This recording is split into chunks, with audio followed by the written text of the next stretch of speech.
vai vir falar aqui, porque a vida, digo minha, é feita de estudos.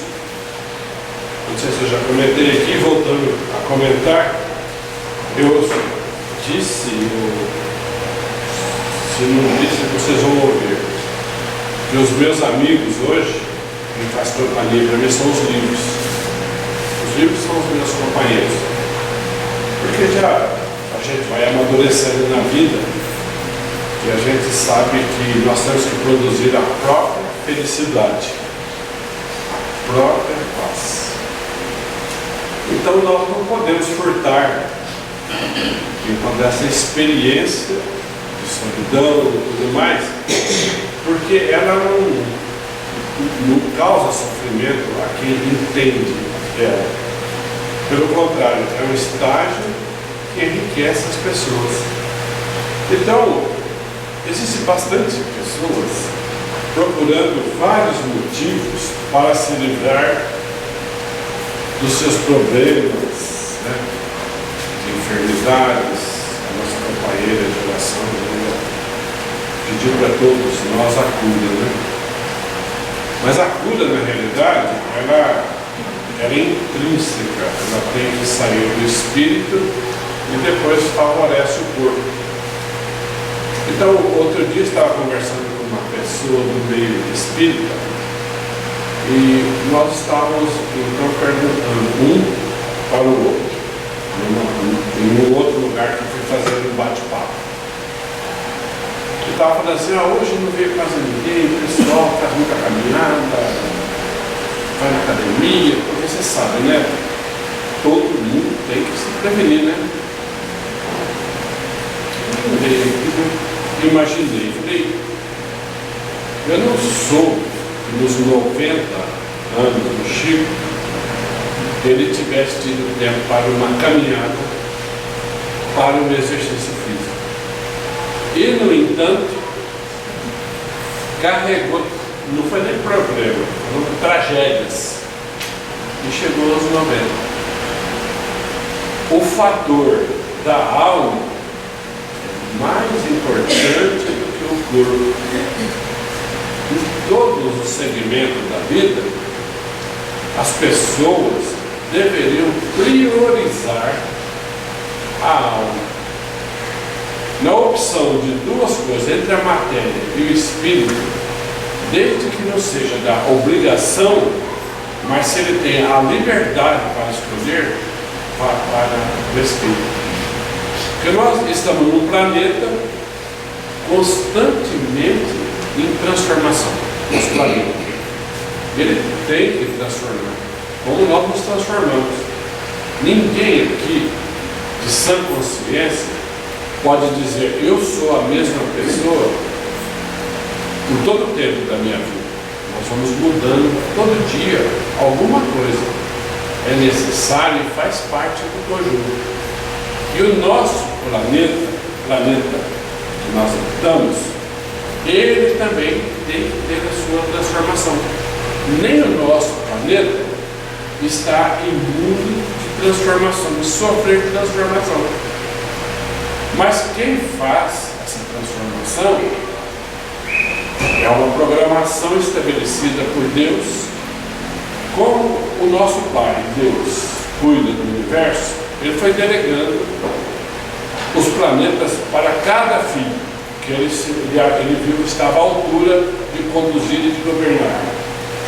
E ele deixou na mão do Senhor Jesus a incumbência, a tarefa de conduzir o nosso planeta.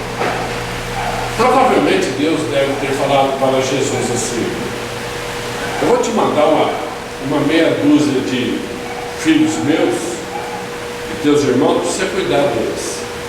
Na realidade, essa meia dúzia significam 21 bilhões de almas que Jesus está encarregado de conduzir a verdade e a realidade da vida.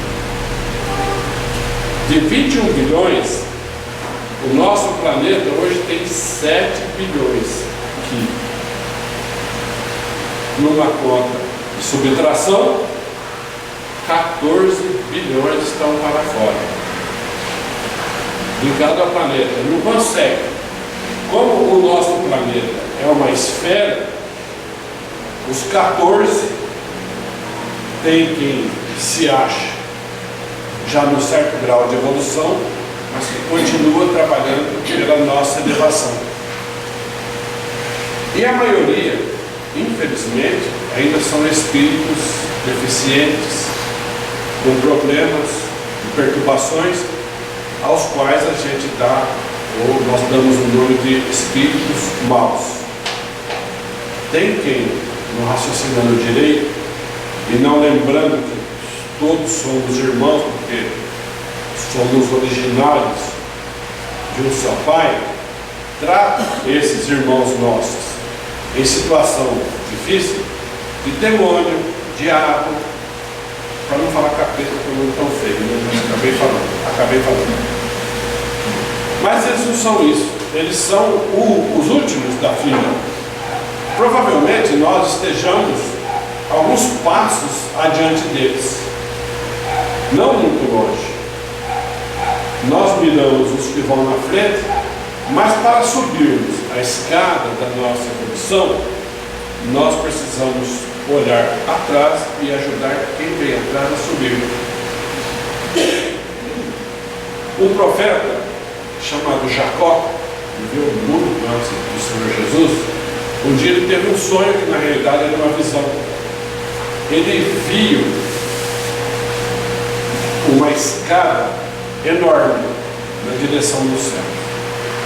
E essa escada, cada um de nós estamos em algum degrau. Ninguém pula degrau, ninguém passa ninguém para trás. O da frente anda, como nós falamos no popular, a fila anda. Vai um para cima e nós do lado. Se o que subiu um degrau estacionar, achar que não precisa mais, ali ele fica. O que vem logo abaixo, conseguiu superar, ele pede licença, pisa no degrau dele e vai dando de cima.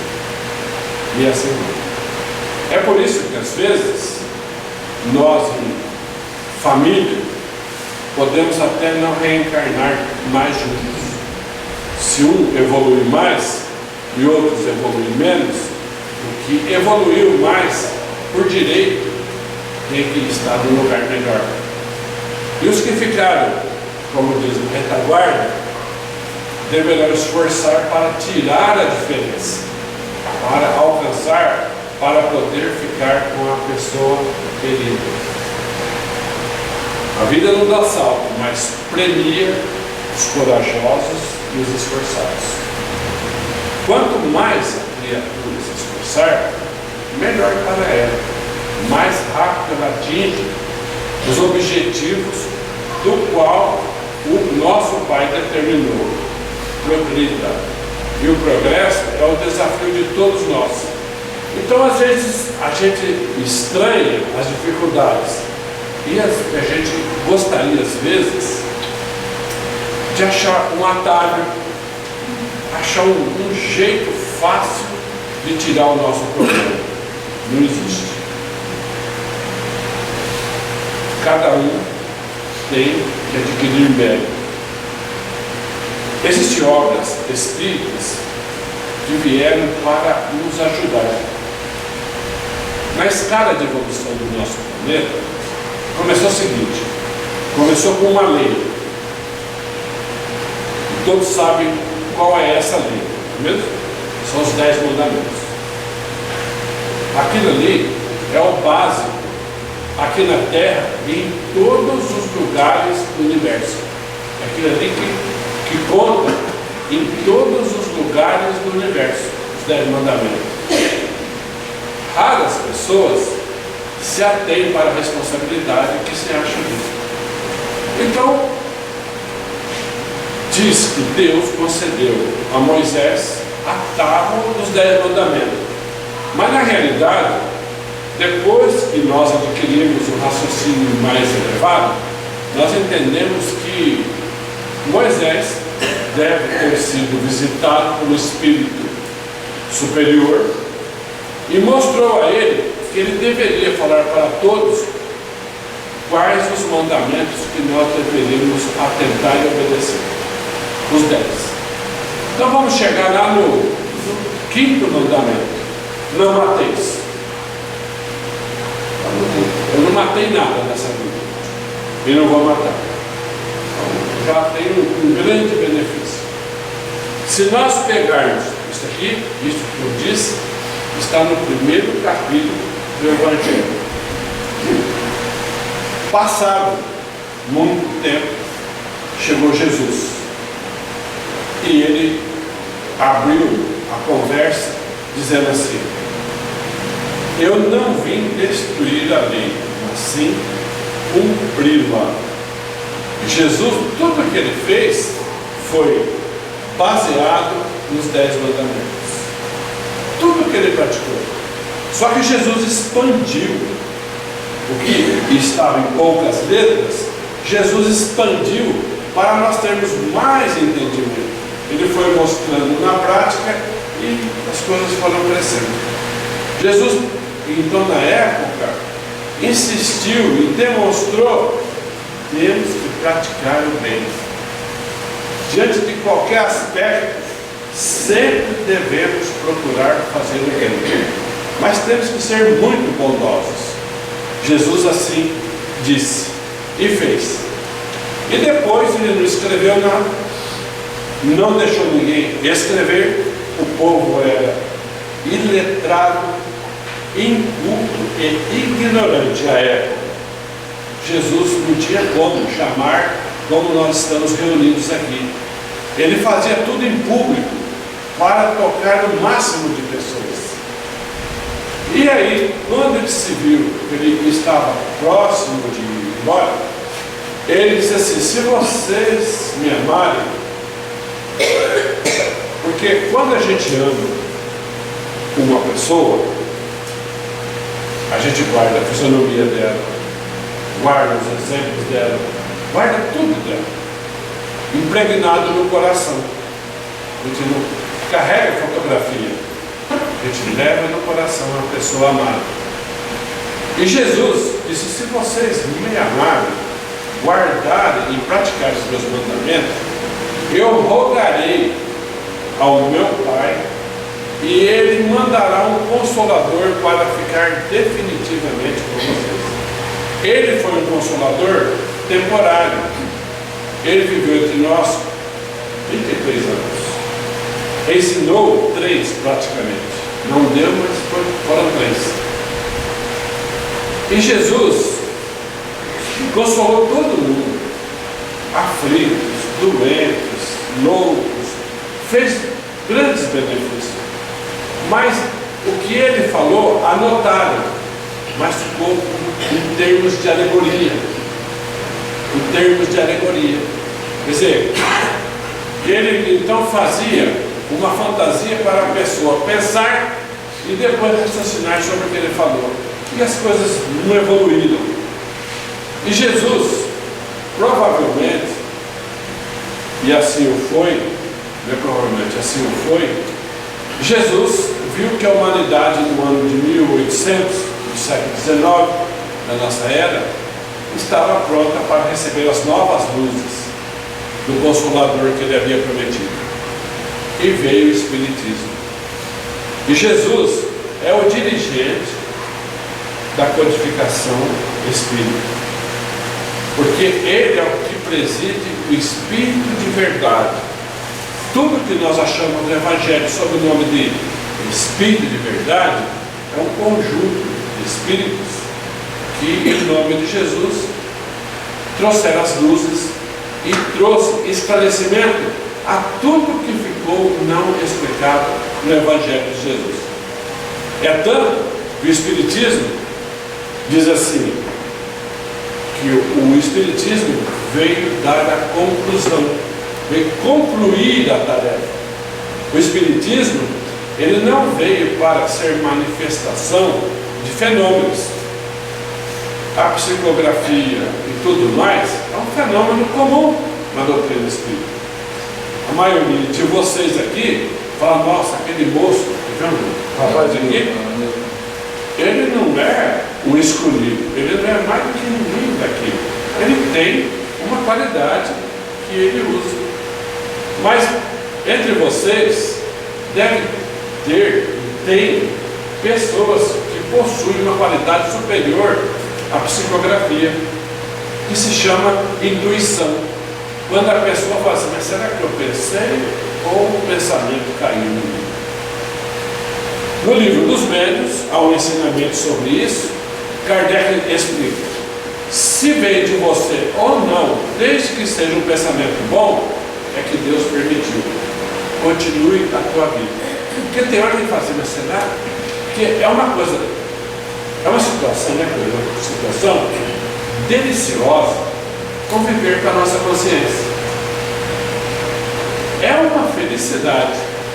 Eu posso dizer isso, sabe? Então, outro dia eu estava conversando com um amigo meu e nós estávamos, trocando figurinha. Falou assim, Tony, eu vou levar uma cozinha. Eu falei, também. Ele falou, mas por que você gosta? Eu falei, porque eu fico conversando comigo. E fico para mim mexendo. É um tempo que me dá prazer. Eu sinto a mesma coisa, eu vou longe, eu imagino as coisas boas. Realmente é uma hora boa em que a gente conjuga as duas tarefas, a física e a espiritual. Então tem hora que a gente fala assim, nossa, mas que pensamento que eu tive. Se é um pensamento bom, observa bem. Ele vem em forma às vezes de aviso. E a mediunidade mais difícil é essa, a intuitiva, que fica nós e Deus. Igual aquela propaganda do Bradesco, né? Não sei o que eles fazem. Deus é maior, nós somos menores, né? Pedrinho, você está meio cansado hoje, Pedrinho? Está cansado hoje? Dá uma água para ele não dormir. Aí, então, a maioria de nós entendeu o seguinte, mas de onde que veio esse pensamento para mim? Vocês não têm essa dúvida? Às vezes faz, mas e nós ficamos na dúvida. Mas isso é uma realidade e é o que vai acontecer entre as pessoas aqui na Terra depois que nós tirarmos daqui o que a jovem leu hoje aqui. Como é que é o nome? Célia. O que a Célia leu? Ela disse que tem um problema seríssimo aqui na Terra. Qual foi o problema que ela leu? O orgulho. Esse é o entrave pelo qual o nosso planeta ainda não subiu. E fala assim, a gente vê um cisco no olho do outro e não vê um pedaço de pau no nosso olho. É igual caranguejo, a mãe carangueja, né? Diz que a mãe carangueja, ela ia caminhando na praia, e porque dança, né? Caranguejo roda, né? É claro, tem o padre e vai. Aí o filho dela falou, mãe, mas a senhora anda muito feio, a senhora balança para lá e para cá, que coisa horrorosa, mãe. A mãe falou assim, então anda você para mim ver se eu aprendo alguma coisa bonita. Ela falou, mas você anda do mesmo jeito que eu. Então, o orgulho é isso daí. Nós não fazemos nunca o melhor do que os outros fazem, mas nós somos críticos, terríveis. Então, o que falta aqui no mundo é igual aquele acontecimento de Jesus e Simão Pedro. Chegaram 4 pessoas que queriam falar com Jesus na casa de Simão Pedro. E o Pedro era raivoso, nervoso, sabe?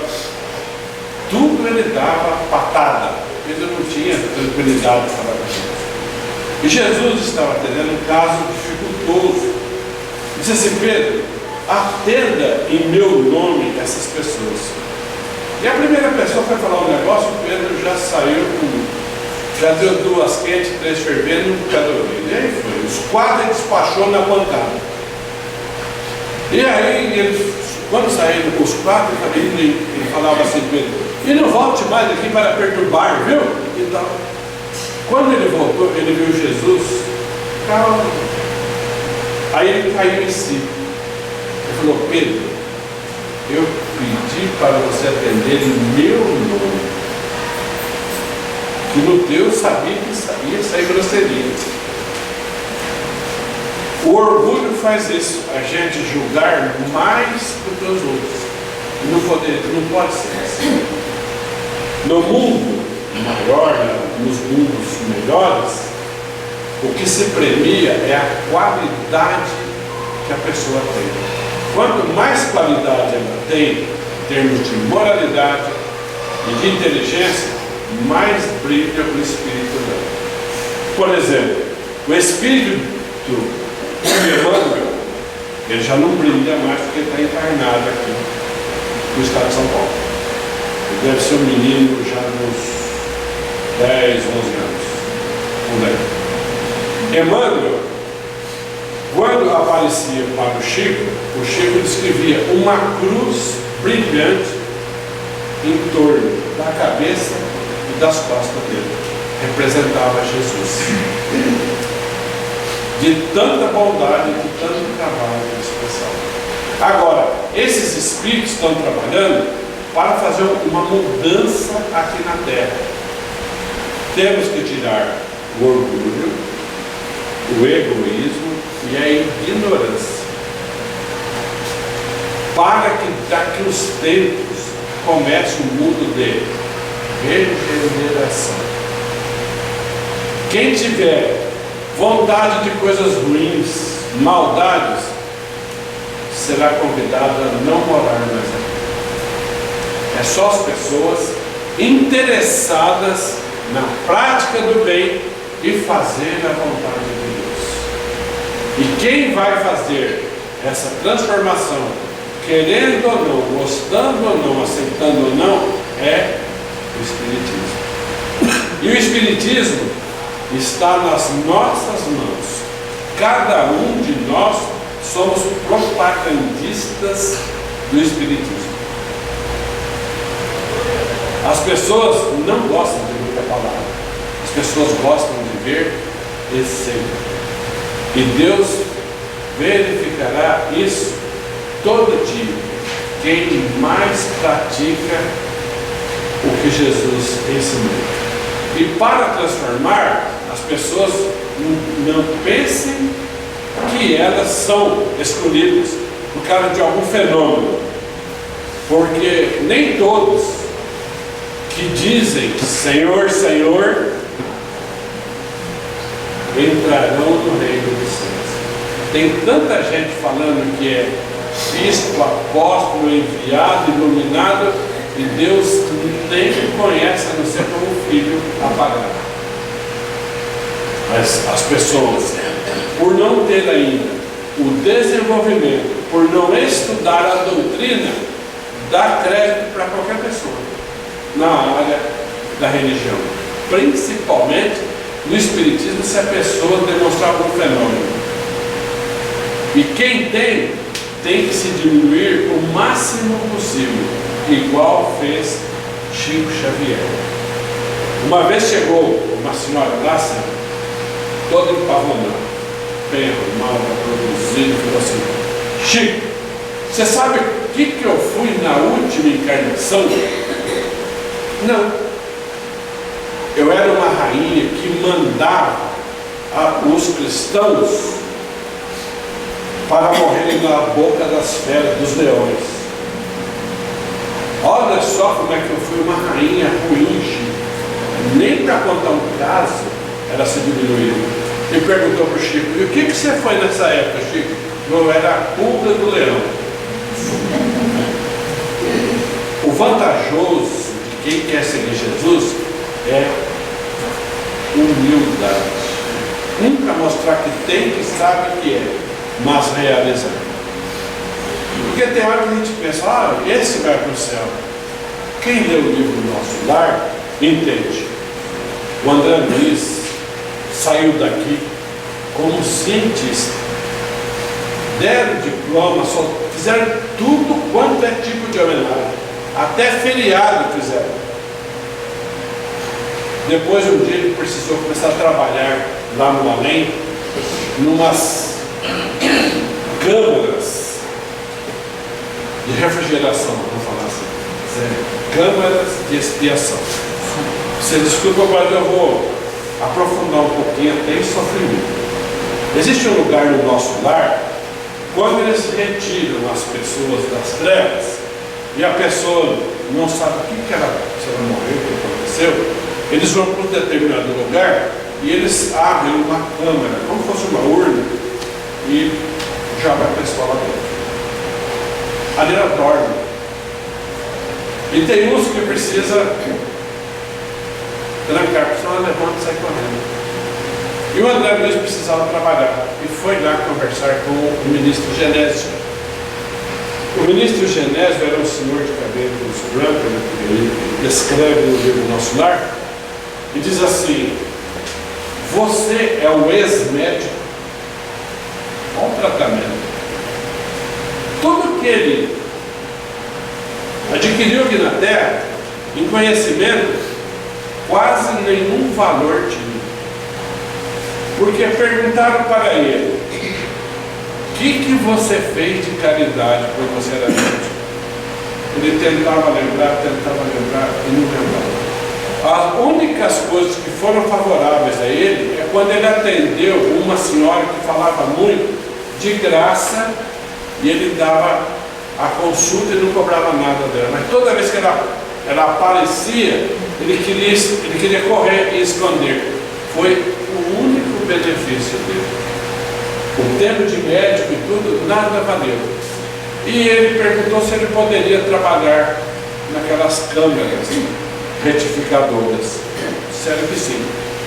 E lá ele adentrou e tinha uma irmã trabalhando, uma bondade, uma senhora de uma certa idade, cabelos brancos, um mar de bondade. Ele olhou bem para a mulher e falou assim: ela é uma santa. E nessas câmeras retificadoras, se tem um parente nosso lá, e se nós lembrarmos dele da doença que ele teve aqui e ele já está lá, imediatamente a situação que nós lembramos transfere para ele lá e dá vômitos nele. Olha o que é o pensamento nosso. Na realidade, nós viemos para educar o nosso pensamento e dar valor ao tempo.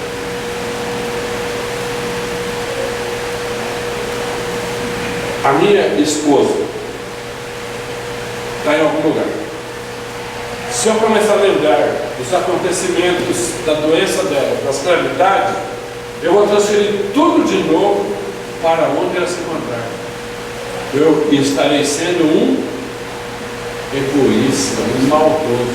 E aqui na Terra, a gente se reúne, faz uma rodinha: nossa, coitada, então ela sofreu tanto, e a gente explora aquele assunto. A gente passa de vítima, de coitado. Não vale nada, aliás, prejudica. E o Espiritismo veio nos ensinar isso daí. Tem muita gente que acha que quando eu morrer, eu vou para um bom lugar, mas não faça conta, não. Só se a gente praticar muita caridade. E a maior das caridades é relevar os defeitos dos outros. A gente não tolera nada dos outros. Em momento nenhum. Não é só você está balançando a cabeça assim? A Sueli, quando faz o queijo azeda, ela fala assim: mas o leite ruim. Mas é que ela está nervosa, por isso que o leite não dá o pai. Não é, Pedro Pai? Ele piscou. Tá? Aí, o que nós temos que fazer? A irmã Narcisa olhou para ele e eles estavam conversando e ele perguntou: quanto tempo você trabalha aqui? Ela falou: 7 anos. Um ambiente difícil. Imaginemos assim: nós vamos num lugar, parece que falta o ar. Ai, gente, eu preciso sair, né? E nesse lugar falta ar. Por quê? Cada espírito que está ali deitado, ele expele o miasma, aquilo que ele juntou de coisas erradas na vida. Fica tudo impregnado na alma dele. E de repente estava conversando, perdoem o que eu vou falar, mas é realidade. Um dos espíritos que estava sendo atendido deu um grito e deu um fome. Sai coisas que horrorosas. Tudo da maldade que nós guardamos. A irmã Narcisa foi lá, limpou aquilo que causa incômodo e mau cheiro, do mesmo jeito dos hospitais aqui. Limpou, saneou e ela ficava 8 horas cuidando deste ambiente. Quem quer trabalhar num lugar desse? Podemos esperar por tarefas difíceis, porque quem não foi humilde, quem fez de conta, quem enganou, quem se passou por grande, vai ter que dar a volta por baixo, entrar lá embaixo para começar de novo. E é nesses lugares. Ele perguntou, mas por que você está aqui?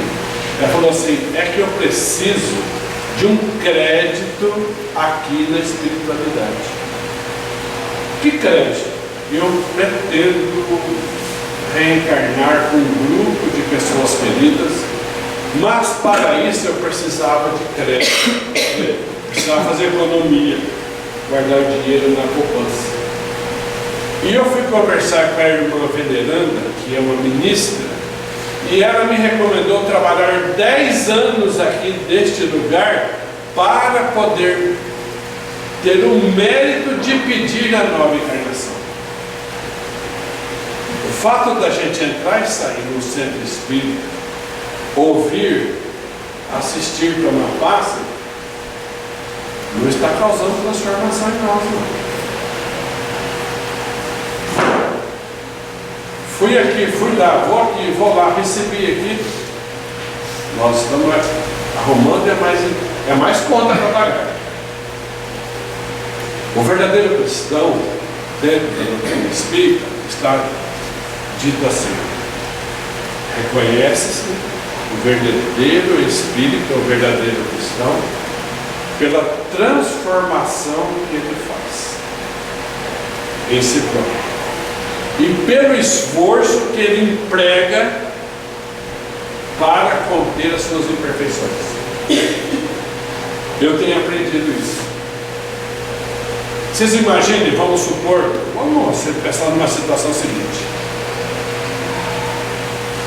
alguma senhora aqui está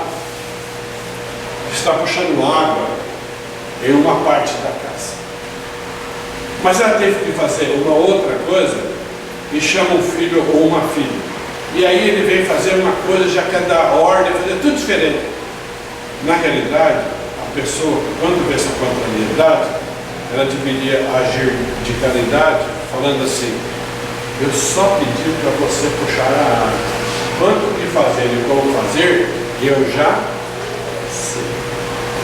O caridoso, ele nunca briga, ele nunca afronta, ele é alfinetado, ele é machucado, ele é maltratado, mas ele não solta nada, ele resiste. É onde ele tenta esforçar para conter as suas imperfeições. Porque nós vamos sair daqui do jeito que nós chegamos, sozinhos. E só vai conosco, ou só vai então na nossa gibeira. Você lembra desse nome dos mais velhos? Que a minha avó falava assim, quando ela me dava um dinheirinho, falava assim: ô filho, põe na gibeira e cuidado para não perder. Era algibeiro o nome século, não era esse nome, era do outro século ainda falava assim. Então nós só vamos o que nós fizemos de bom para os outros. E não adianta a gente falar assim: ó, eu fui lá em Colônia, eu fui lá em André, eu fui em Rio Preto, tudo bem, você foi, nós sabemos, você gastou tanto de tempo. Mas o que você transformou em você? O Espiritismo veio para ajudar nós a não ter essas surpresas desagradáveis que ocorrem com a grande maioria e que os Espíritos falam que é difícil evitar com que eles não caiam nas trevas. E uma das coisas que mais incomoda nós é perder o tempo. Em vez de fazer as coisas boas, nós deixamos para fazer as coisas só para nós. O Espiritismo veio para mudar os nossos sentimentos. Por enquanto, nós temos muita dificuldade. Não vamos criticar nós. Porque nós estamos saindo de um estágio de animalidade, em termos de sentimento, para ir para uma outra fase, a parte de humanidade. O humano é aquela pessoa que sabe relevar tudo e todos e consegue fazer tudo muito bem feito. Então, quando a gente imagina relevar tudo, é muita dificuldade para nós. Pode até ser, mas no esforço diário, nós, ao final de um certo tempo, estaremos fazendo as coisas normalmente e tranquilamente, se não quisermos ter uma surpresa. Então, uma vez o pessoal do nosso lar saindo para buscar, porque todo dia tem uma excursão para contar os acontecimentos. Eles fazem uma excursão todo dia nas trevas. Então, supondo que o nosso planeta fosse isso daqui,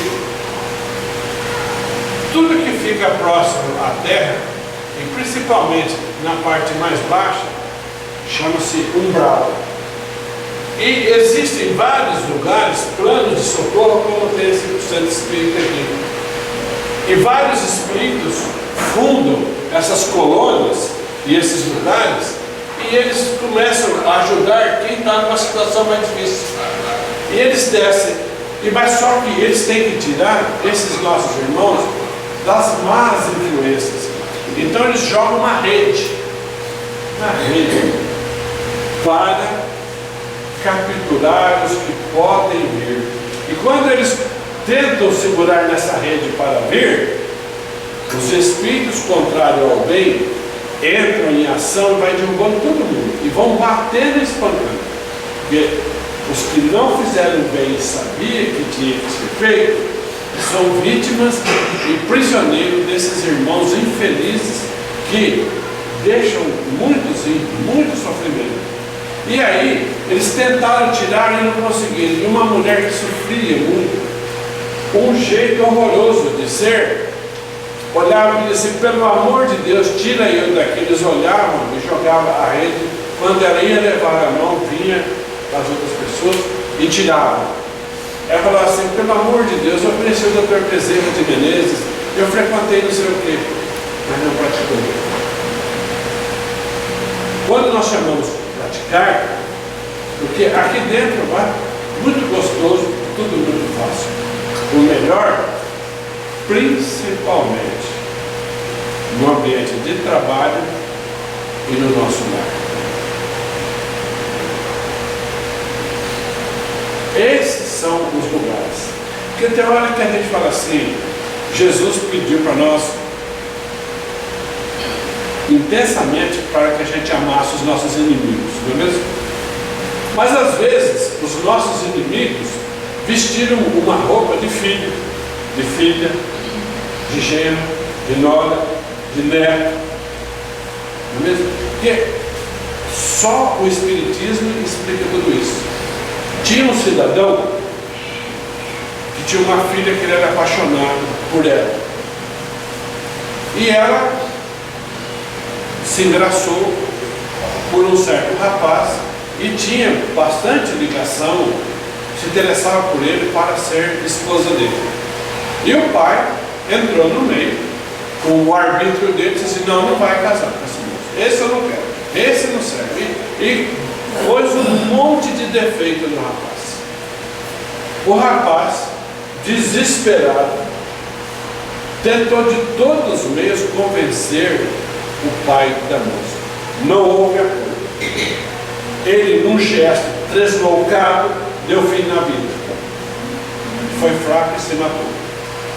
Não teve. E ele, na ânsia de tirar a vida, porque sem aquela moça achava que não era possível viver, ele bebeu veneno. E o velho foram até ele e falaram: olha, aconteceu, não é problema meu, se ele bebeu veneno é problema dele, e seja o que ele quiser, eu não estou nem aí. A filha esqueceu, ele esqueceu o caso. O rapaz, desencarnado, foi para o além, ficou num lugar muito triste. Aí os espíritos amigos dele intercederam por ele, perante a justiça divina. Disseram: olha, ele foi praticamente vítima, mas o ato dele perante Deus, depois tem que reparar. Deus perdoa, mas a pessoa tem que reparar aquele ato, principalmente suicídio. E aí aceitaram, deram uma moratória para ele, conduziram ele para o hospital, trataram dele, mas já estava marcado: vai reencarnar, mas vai ter gastrite, úlcera pela vida inteira, porque o veneno desceu e corroeu tudo ali, ele vai ter que ter a vida inteira.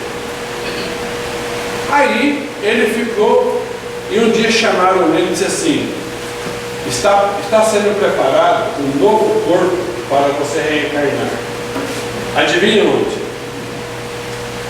Neto do homem que odiou ele.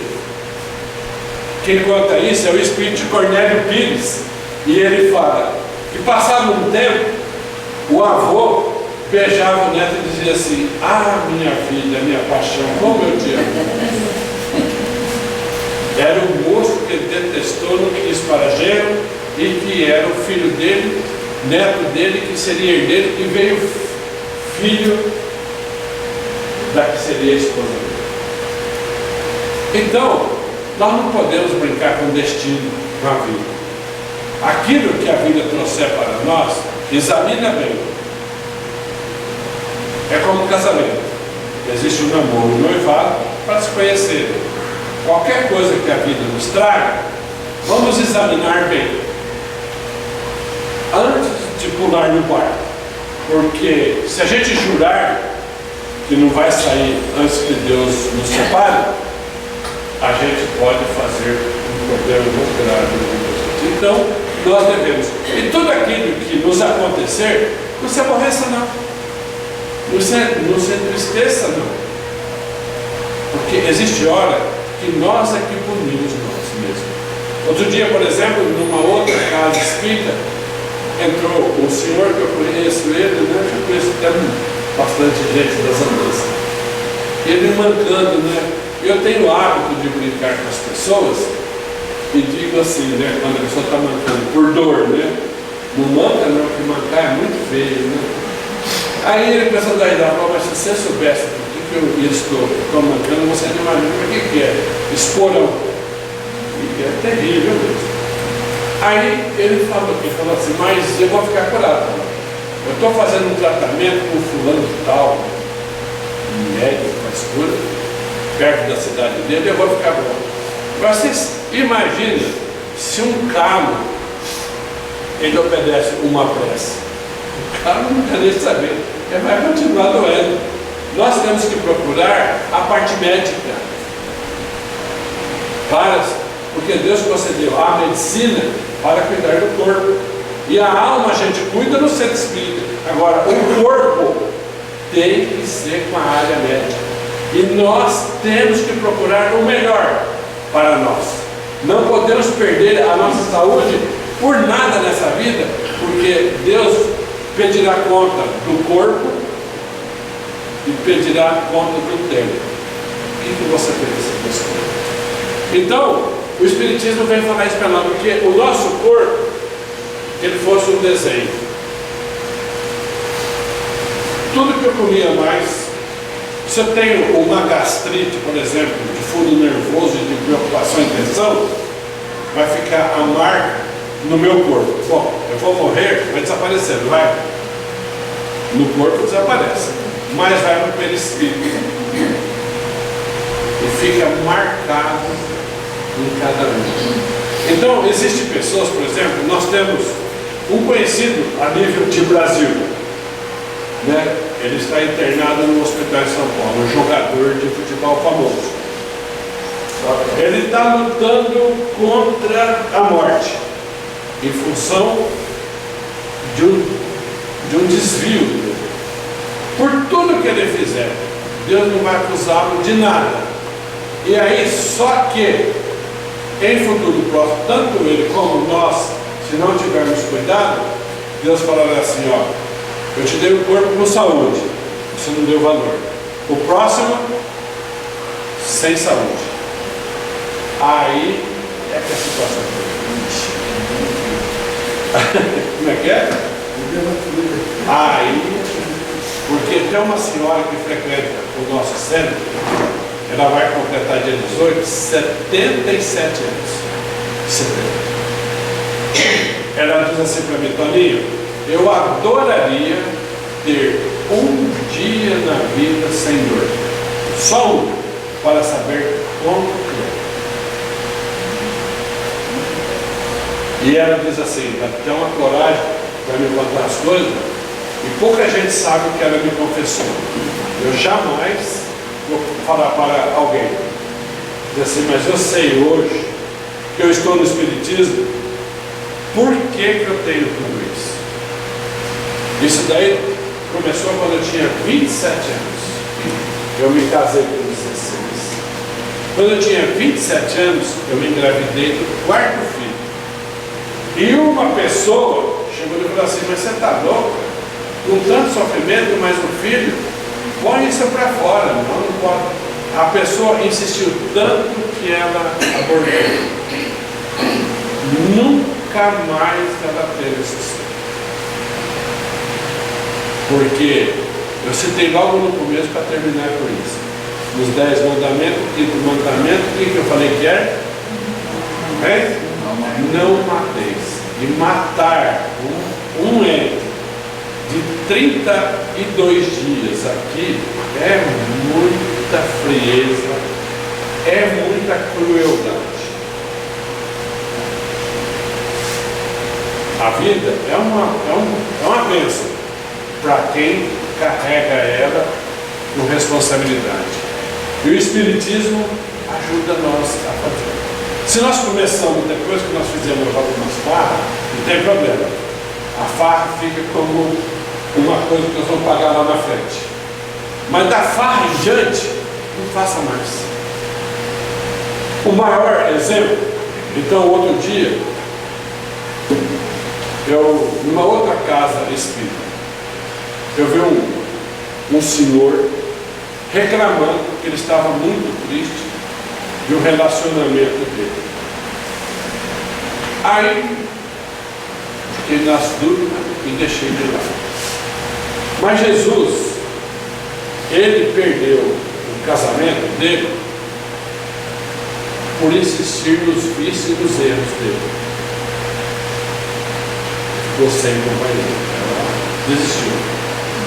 Então, vamos lembrar da mulher adúltera. Quando se praticava o adultério na época do Senhor Jesus, a lei de Moisés era para matar, não podia ficar.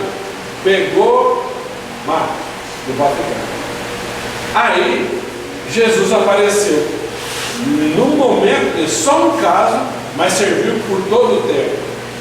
Jesus, quando viu a mulher naquela situação de Cristo, ele olhou para ela, olhou para o cidadão, os homens lá em cima com pedra, ele não recriminou a mulher. Ele falou, você está vendo? Porque você fez as coisas erradas, você não ouviu a Deus, olha o que está te acontecendo. Ele falou, não fez nada disso. Olhou para a mulher, ela olhava nele, trêmula. Era a única saída dela. Aí Jesus pediu que, se ninguém tivesse errado na vida, que podia matá-lo. Não ocorreu nada. Mas o mais importante, depois que a gente encontra o Espiritismo, é o que Jesus falou para a mulher adulta: vá e não peques mais. Para nós, não erre mais. É possível não errar? Possível. Desde que a gente ore e vigie, é lógico que tem erros que a gente faz todo dia. Mas devagarinho nós temos que conhecer nós. Não vou fazer mais isso. Não vou agir assim. Porque tem coisas que são fáceis. Outro dia, uma amiga minha foi no médico e ela falou, você precisa comer muitas frutas. Doutor, mas eu como e passo mal. Toda vez que eu como fruta, eu passo mal. Mas como você passa mal? Fruta não. Claro que você come as frutas depois do almoço. Então eu não vou ensinar alimentação, foi o que ela me passou. E aí o médico falou, não, mas não pode. As frutas ou o suco de frutas podemos usar para a nossa saúde, tá? Ele tem, ou ela, tem que ser comidas ou chupadas em jejum. Jejum pode ser ao amanhecer ou às 4, 5 horas da tarde. Em vez de tomar uma cerveja, come fruta. Então o que ocorre? Quando a gente usa, o corpo está limpo, usa fruta, as frutas elas vão direto para o intestino delgado, para limpar o intestino. O delgado é maior que o intestino grosso, onde retém as impurezas. E aí age direto para fazer os excrementos. Quando a gente come fruta com o estômago cheio, ela não desce, ela não para no estômago, não pode parar as frutas, ela vai direto para o intestino. Aí para, fermenta, então vamos só pensar. Depois do almoço, pega uma fatia de melancia amanhã e chupa para ver se não estica, não cresce, por causa disso.